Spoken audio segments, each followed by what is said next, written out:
10, 15, 20।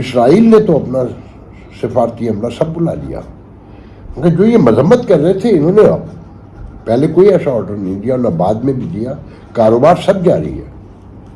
یہ عوام کو یہ جو انتہا پسندی کا دور ہے نا، یہ شیعہ میں کہتا ہوں ہمیشہ کہ پیوٹن، یہ اردوگان، یہ عمران اور یہ ڈونلڈ ٹرمپ، اور آپ یہ دیکھیں کہ ڈونلڈ ٹرمپ بھی بولے اور کمال بولے کہ جوئش ریپبلکن کا ایک کنونشن ہوتا ہے نواڈا میں، یہ کنونشن ہوا ویگس میں، جو جوئے کا حوالے سے دنیا میں بڑا مشہور ہے، گرم علاقہ ہے کیلیفورنیا سے نیکسٹ، بلکہ یہ کہنا چاہیے نیکسٹ ٹو ایچ ادر ہیں یہ دونوں۔ تو وہاں بڑے بڑے فنڈ ڈونرز جو جوئش فنڈ ڈونرز ہیں، جو بڑے ڈونرز جو بڑا فنڈ کرتے ہیں، وہ زیادہ تر اکثریت میں شامل ہوتے ہیں وہاں۔ تو وہاں خطاب کرتے ہوئے انہوں نے کہا کہ the conflict between Hamas and Israel is a fight between civilization and savagery. آپ خوفناک یہ دیکھیں، یہ اس سے ملایا انہوں نے کہ کلیش آف سویلائزیشن، اور سیم بات اردوگان نے کی کہ صلیبی اور حلال کی جنگیں، پرانی کہانیاں، قبضے کی لڑائیاں، جب انسانی حقوق کا کوئی وجود نہیں تھا، وہ تو اب بھی نہیں ہے، نظر آ رہا ہے، سب کو دکھائی دے رہا ہے کہ سب اپنے اپنے ساتھیوں کے ساتھ کھڑے ہیں، حمایت کر رہے ہیں، کوئی چھپ کے کر رہا ہے۔ حماس کی بدائی تو کوئی حمایت نہیں کرتا اردوگان کے علاوہ کہ جی وہ آزادی کی جنگ لڑ رہے ہیں۔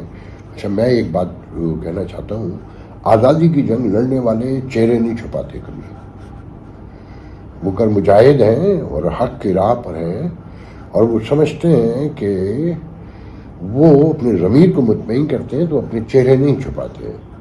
مارنے والے تو پھر بھی مارتے ہیں، حماس کی تاریخ دیکھیں، پیدل پہ کس طرح سے لوگ مارے ہیں۔ تو یہ سویجری کا جو لفظ استعمال ہوا نا، سویجری مطلب کرول، انسیولائز، ایکسٹریم، مطلب جنونی، سارے الفاظ اس کے لیے آپ استعمال کر سکتے ہیں۔ انکلچرڈ زیادہ کرول اور انسوفسٹیکیٹڈ، جاہل، جانور، سارے اس میں شامل کر سکتے ہیں کہ یہ وہ لڑائی ہے۔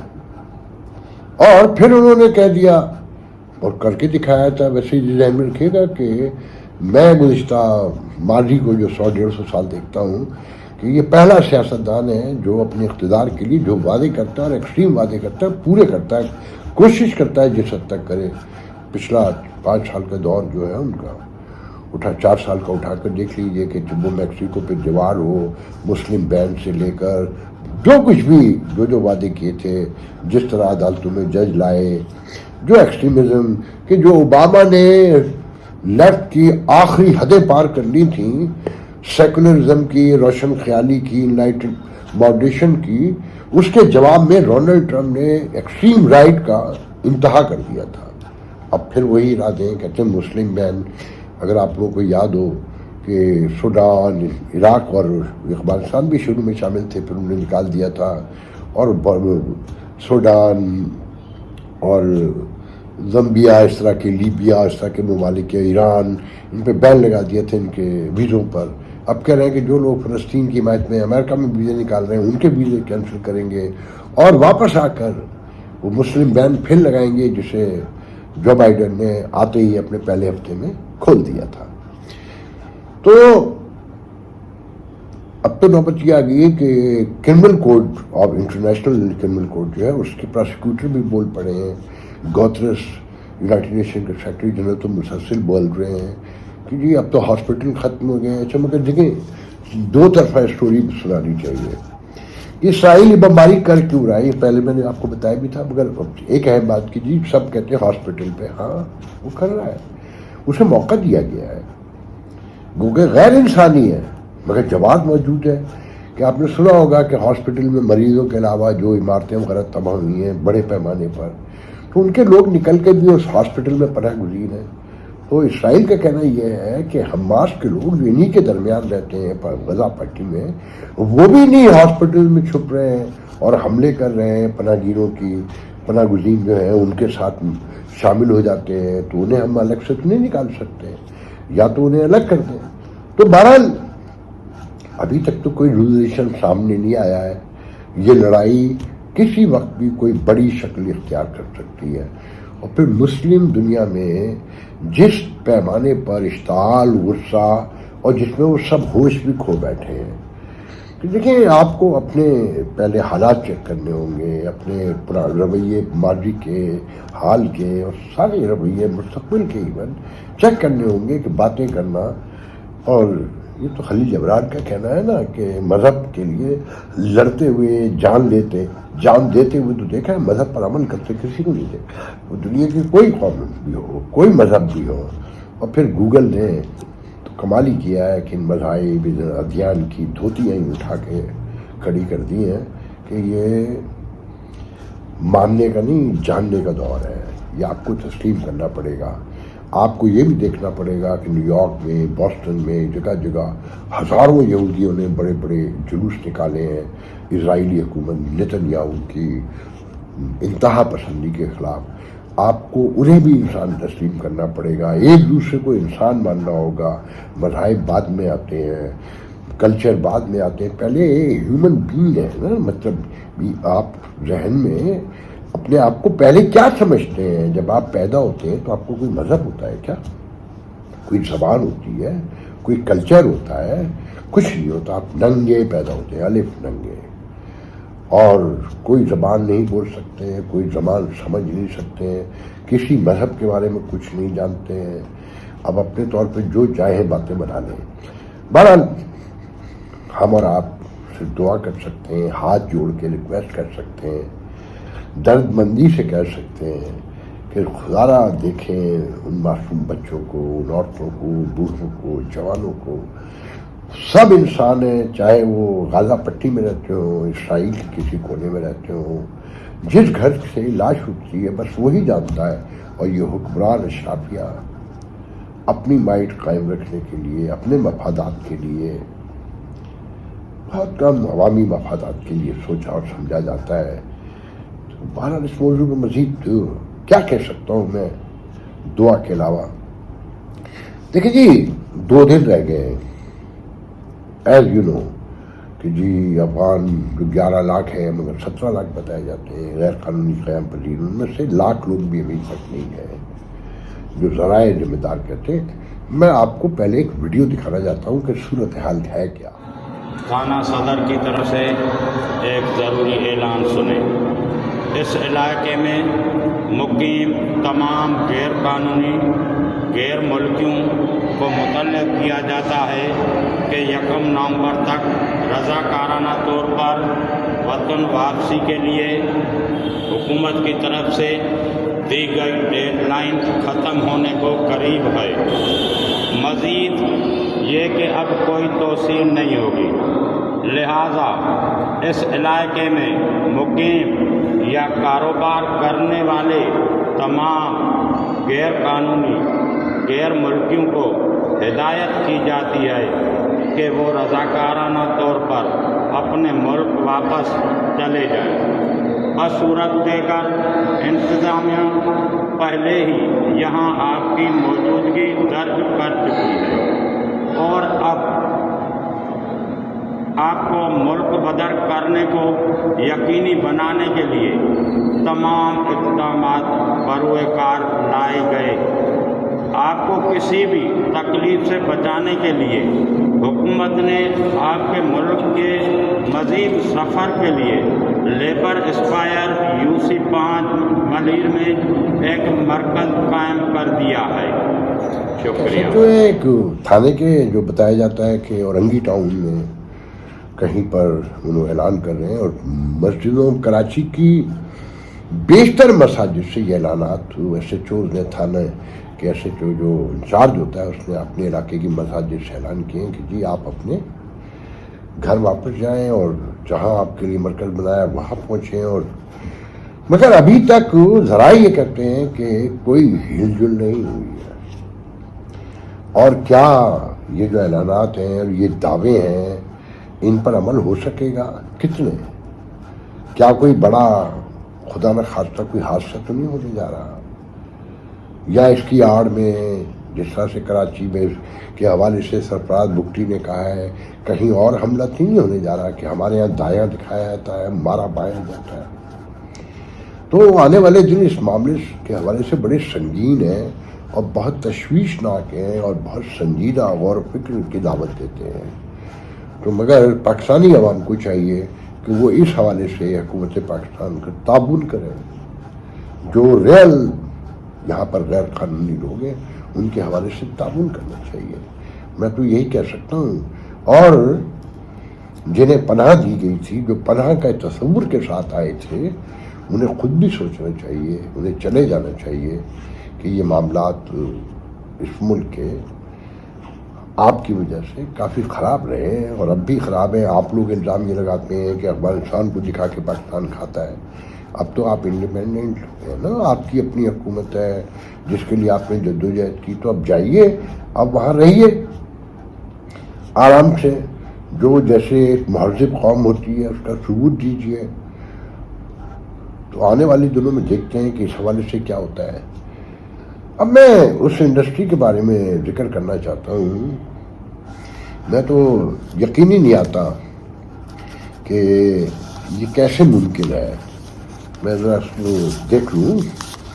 بہت ہی دلچسپ میرے پاس فگرز ہیں. ایک یہ تازی ترین رپورٹ ہے. یہ جناب بتاتے ہیں کہ 3 کروڑ 80 لاکھ بھکاری ہیں آپ کے ملک میں، جو 117 کھرب روپے سالانہ اور 32 ارب روپے روزانہ کے حساب سے وصول کرتے ہیں. اور یہ نہ افرادی قوت کاؤنٹ ہوتے ہیں، نہ یہ ٹیکس دیتے ہیں، اور یہ بے روزگار بھی تصور ہوتے ہیں. اور یہ ایک پورا نیٹ ورک ہے پورے پاکستان میں. اس میں جو بتایا جاتا ہے، جو کمال بات ہے کہ 12% مرد ہیں، 55% خواتین ہیں، 27% بچے ہیں اور 6% وہ سفید پوش مجبور لوگ ہیں جو بہت تنگ آ کر مفلسی سے، گھر کی بیماریوں سے، بچوں کی بھوک سے گھبرا کر، تڑپ کر، سسک کر باہر نکلتے ہیں. اور کہنے والے جو رپورٹ کہتی ہے وہ یہ ہے کہ کراچی سے انہیں 2000 روپے روز ملتے ہیں. اسلام آباد سے انہیں ٹوٹل 1416 اسلام آباد سے لاہور سے 1400 روپے روز ملتے ہیں. اسلام آباد سے 950 روپے فیکس میں فقیر کماتا ہے اور باقی شہروں میں 850 روپے روز ملتے ہیں. اور یہ کوئی ٹیکس نہیں دیتے. 42 ارب روپے ڈالر 117 کھرب سالانہ اور 32 ارب روپے ڈیلی. اگر یہ ٹیکس ہی دے دیں تو کیا ہمیں IMF کے پاس جانا پڑے، جو کہا جا رہا ہے کہ اب وہ ڈو مور بھی کر سکتا ہے. 200% گیس کی قیمت بڑھا دی ہے اور 7.5% بجلی کی قیمت مزید بڑھنے جا رہی ہے. آپ تصور کر سکتے ہیں کہ اس ملک میں کیا پروفیشنلزم ہے. یقین کریں، میں تو آج کل یہاں ہوں نا، کہیں بھی جائیے کھڑے ہوں، وہ کوئی معصوم سا ایک غمگین چہرہ لے کر کوئی بوڑھا، کوئی بچہ، کوئی خاتون آ کے کھڑی ہو جاتی ہے. دل گھبرا جاتا ہے لٹرلی کہ نہ دیں ہمیں، حالانکہ پتہ ہے نہ دیں تو پریشانی میں. جبکہ بنگلہ دیش نے مکمل اسے ختم کر دیا اس بھیک کو. اور یہ تو آپ کو پتہ ہے نا کہ مڈل ایسٹ کی جیلیں آپ پاکستانیوں سے بھری پڑی ہیں کہ باقاعدہ پروفیشن کے طور پہ جاتے ہیں اب. اور میرا تجربہ ہے کہ حرم میں حج کے دوران سارے پاکستانی صفائی کرنے والے جو تنخواہ دار ہیں وہ ساتھ میں بھیک بھی مانگ رہے تھے. تو اس ملک کا کوئی نظام تو ہے نہیں.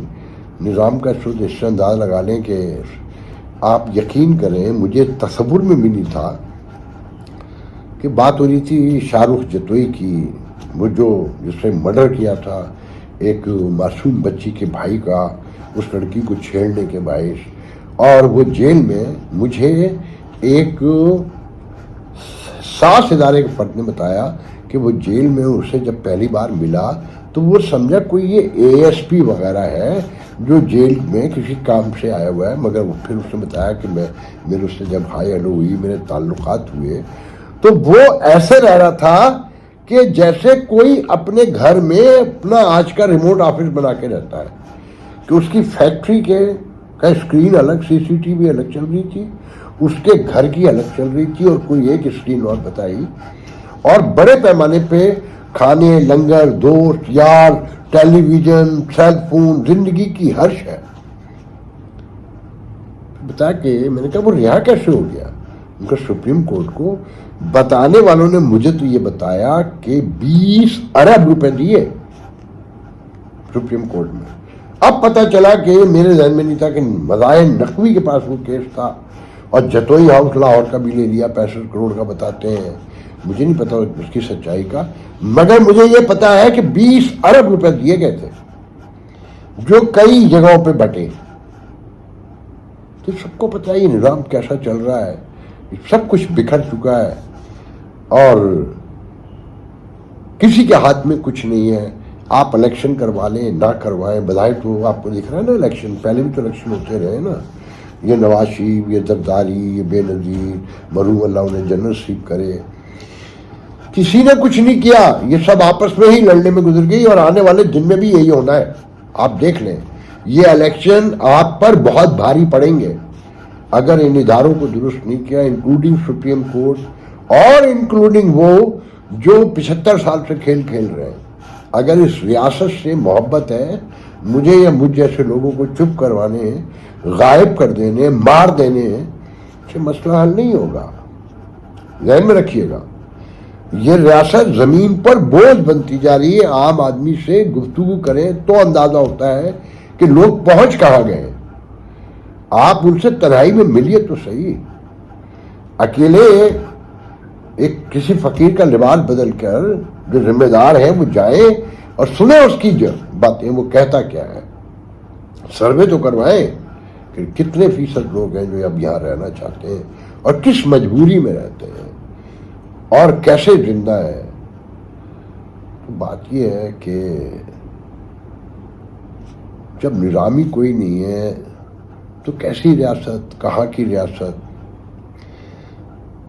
یہاں تو جس کا زور جتنا ہے وہ مزے میں ہے، عیش کر رہا ہے، جس کا کوئی نہیں ہے وہ رو رہا ہے، غیر محفوظ بھی ہے، بے روزگار بھی ہے، تعلیم بھی نہیں ہے اور صحت بھی نہیں ہے۔ جو ریاست کی اصل ذمہ داریاں ہیں وہ کہیں دور۔ دیکھیں جی، ابھی پنجاب حکومت نے اعلان کیا ہے کہ جناب انتخابات وقت پر ہوں گے، مگر وہی اب ہم الیکشن کمیشن کی طرح کی ڈیٹ نہیں دیں گے، اور بجٹ بھی 4 مہینے کا منظور کر لیا ہے، مطلب یہ کہ نومبر، دسمبر، جنوری اور فیبرری تک، کہ اگر الیکشن ہو جاتے ہیں تو 15-20 دن تو اس کی ٹرانسفر آف پاور میں لگ جاتے ہیں، وہ سمجھ میں آتا ہے، مگر کہیں سے ابھی تک الیکشن کی ڈیٹ یہ ہو سکتا ہے وہ سپریم کورٹ میں تھرسڈے والے دن میرے خیال میں پیشی ہے، ہیرنگ ہوگی تو وہاں پتہ چلے۔ اور ساتھ میں یہ بتایا کہ پنجاب میں 50,000 پولنگ اسٹیشن ہوں گے اور 1,45,000 فوج اور رینجر تعینات کی جائے گی۔ مطلب کتنا بڑا ڈپلائمنٹ ہوگا اور کتنا تشویشناک، کتنی سیریس بات ہے کہ جناب اتنی بڑی فوج کی ڈپلائمنٹ ہو، رینجرز کی، مطلب اس سے احساس ہوتا ہے نا کہ تقسیم، لڑائی اور اشتعال، غصہ۔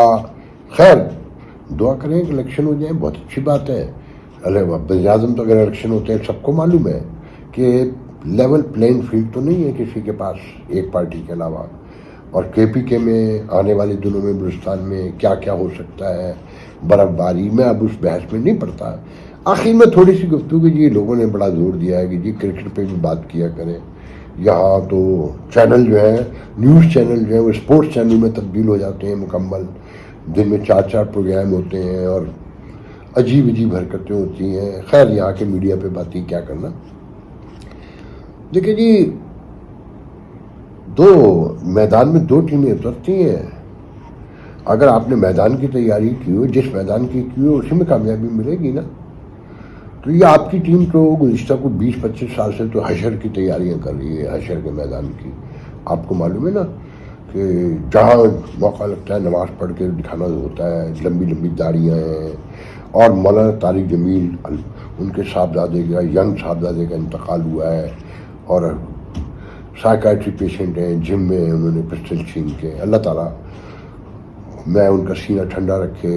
نظریاتی اختلاف کی جگہ باپ ہیں، ایک اولاد کا سانحہ کسی دشمن کو بھی نہ دکھائے تو نظریاتی اختلاف ہو سکتا ہے. وہ ایک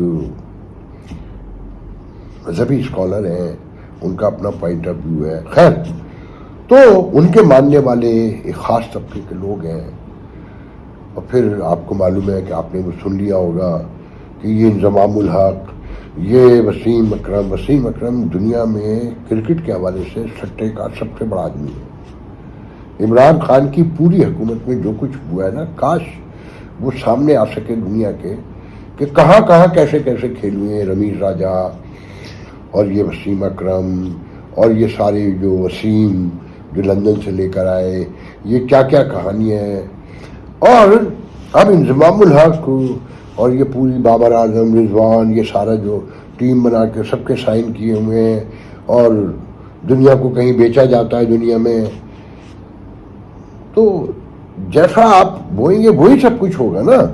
اور آپ کو میں بہت پہلے کہہ چکا ہوں کہ یہ ایک متعصب ادارہ ہے ایک مخصوص علاقے کے لیے، اور اسے پاکستان میں سارے عوام بیوقوف بنائے جاتے ہیں. اس کی کبھی گارنٹی نہیں ہے کسی کی. جیسے آسٹریلیا کی ٹیم کے آپ کہہ سکتے ہیں کم بیک کر سکتی ہے، انڈیا کی ٹیم کے لیے آپ کہہ سکتے ہیں کہ جناب وہ ورلڈ کپ جیت سکتی ہے. انگلینڈ جیتا ہوا کئی بار کا ہارتا ہوا نظر آ رہا ہے، سری لنکا سب کا. مگر آپ اس ٹیم کے دیکھیں نا، یہ افغانستان سے ہار جاتی ہے. اس سے زیادہ مطلب کچھ توہین ہو سکتی ہے کہ جنہیں سکھایا تھا وہ آج ان کے سامنے زمین بوس ہونا پڑتا ہے. یہی حال پی آئی اے کا ہوا. دیکھیں نا پی آئی اے ختم ہو گئی، آلموسٹ مکمل ختم ہو چکی ہے. تو یہ ایک مخصوص اشرافیہ کا ملک ہے، میں بار بار کہتا ہوں. تو بہرحال اس میں مزید اور کیا کہوں کہ جو بہ جاتا ہے وہی کٹتا ہے. آنے والے دنوں میں دعا کریں کہ کوئی آئے جو اس صحرا میں نخلستان بنانے کے لیے کام کرے اور شاید ہم اسے بچانے میں کامیاب ہو جائیں. اب میں پتہ نہیں کیوں جتنا چیزوں کو غور سے دیکھتا جاتا ہوں مایوسی بڑھتی جاتی ہے. میں سب سے ایک اہم بات یہ کہنا چاہتا ہوں، آپ لوگ مانیں نہ مانیں، جو لوگ اپنا کچرا نہیں اٹھا سکتے، جنہیں صاف پانی 75 سال میں نہیں مل سکتا، باقی چیزیں سب بیکار ہیں. مطلب صبح کو میں دیکھتا ہوں کراچی، سکھر، مری تک میں نے، اور لاہور میں کہ جو صبح کو خاکرو آتا ہے وہ جھاڑو تو دے رہا ہے مگر سائڈ پہ مٹی ڈالتا جاتا ہے، کچرا ڈالتا جاتا ہے، وہ اٹھاتا نہیں ہے. سائڈ واک پہ کراچی میں پوش ترین علاقے میں ہوں میں، اتنی گہری مٹی سائڈ واک پہ جمی ہوئی ہے. اور درخت میں جو گرینری ہے نا وہ میل زدہ ہے. مٹی اتنی موٹی مٹی کی تہیں پتوں پہ لگی ہوئی ہے. آج کے لیے اتنا بہت ہے. انشاءاللہ آپ سے کل گفتگو ہوگی. اللہ حافظ.